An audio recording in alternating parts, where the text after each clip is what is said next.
Gandang hapon mga kabukid. Sa pagpapatuloy po ng ating pong ampalaya ay mag-update po kami. Ito po ay pang ilan na titong harvest? Apat siguro. Pang-apat na harvest. At ano ba dito yung ginagawa mong maintenance dito sa ating taniman ng ampalaya?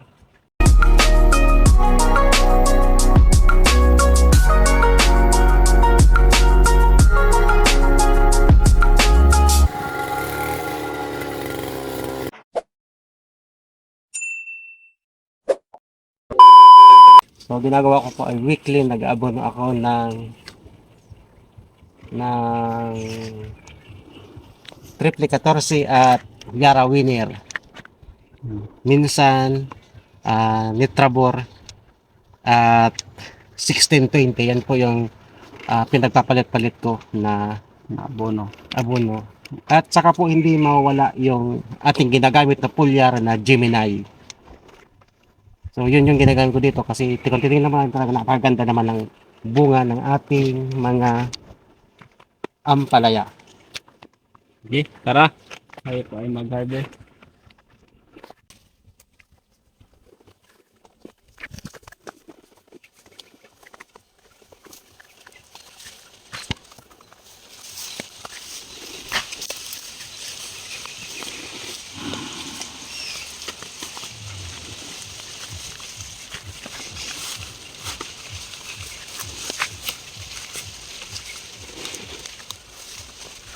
Nung last pong harvest namin ay nagkuha po kami ng 90 kilos dahil namunga na yung mga ibang linya. So ngayon po ay mayroon na kaming na-deliver kanina na ilan na ba? 40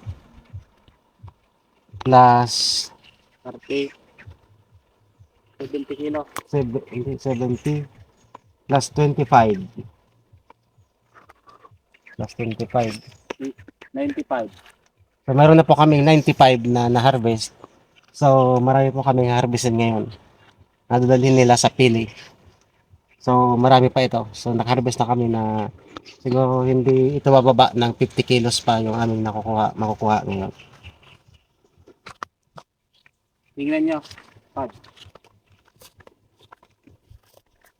Isang napagandang bunga ng ampalaya.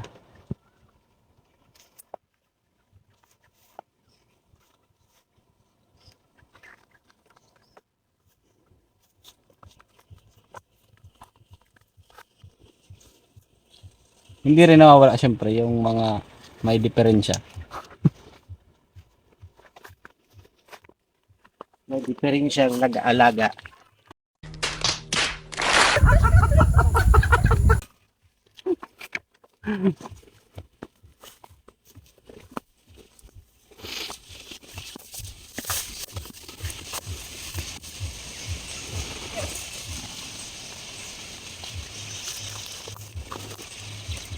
Ito po ay unang harvest namin sa linyang ito.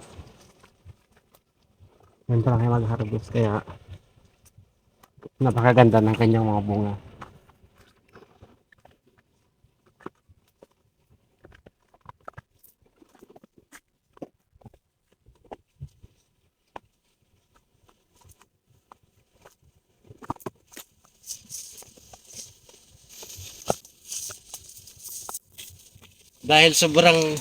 Dahil sobrang taas ng aming at release side kahit kami ay nahihirapan na mag-harvest abutin yung mga bunga.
Ay.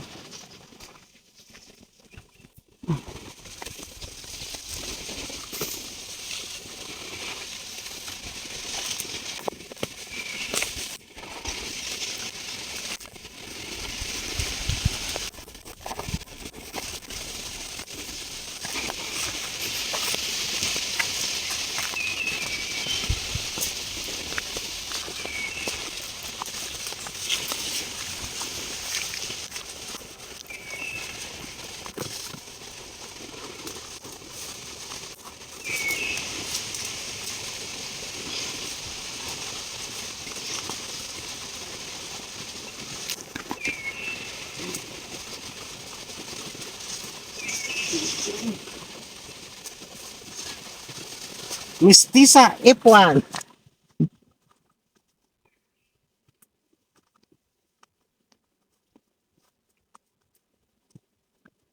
Ang mabahong perfect tayo.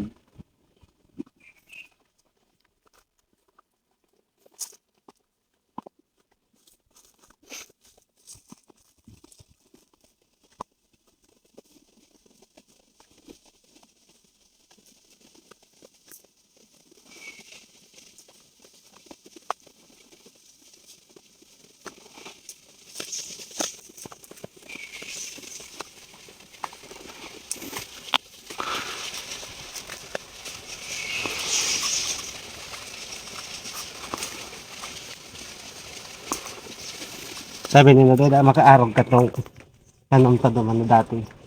Naharalabaon. Yun na, bagaw. Haralabaon na bagas siya. Ano,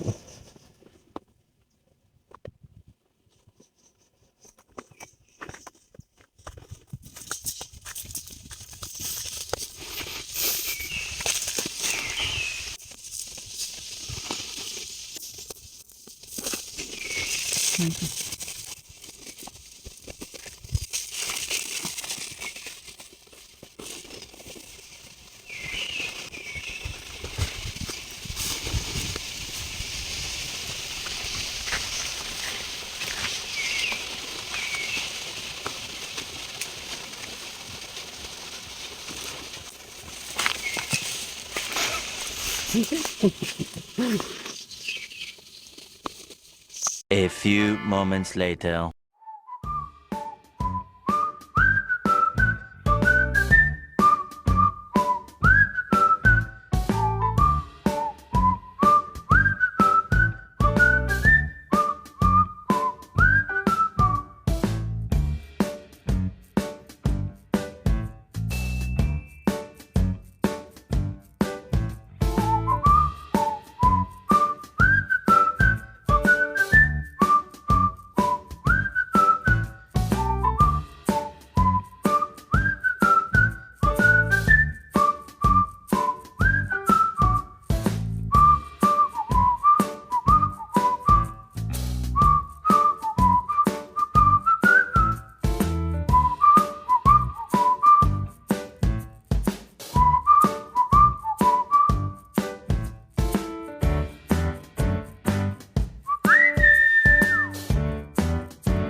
ito po yung aming mistisa F1.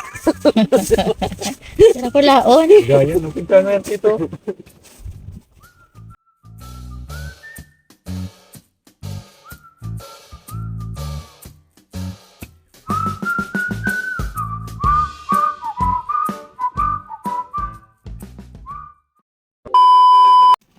Ayan po, inabutan na po kami ng ulan sa pag-harvest ng ampalaya.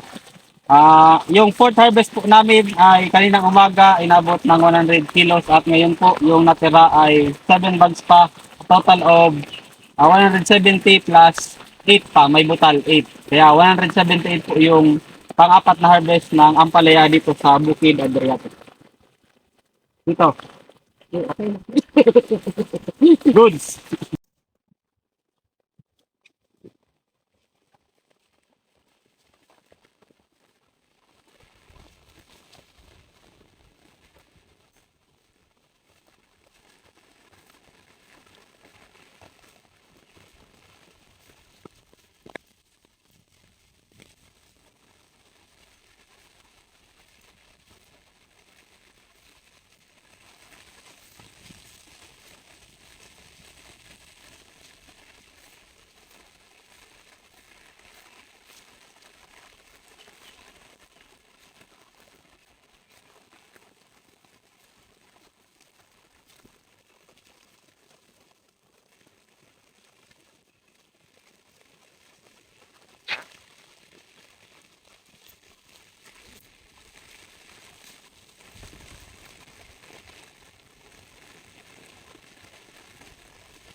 Sa mga nanonood sa amin, so kung maaari po ay paki-subscribe na din yung aming YouTube para kami po ay matulungan at makatulong na din kami sa mga tao na nangangailangan ng mga idea na ginagamit namin.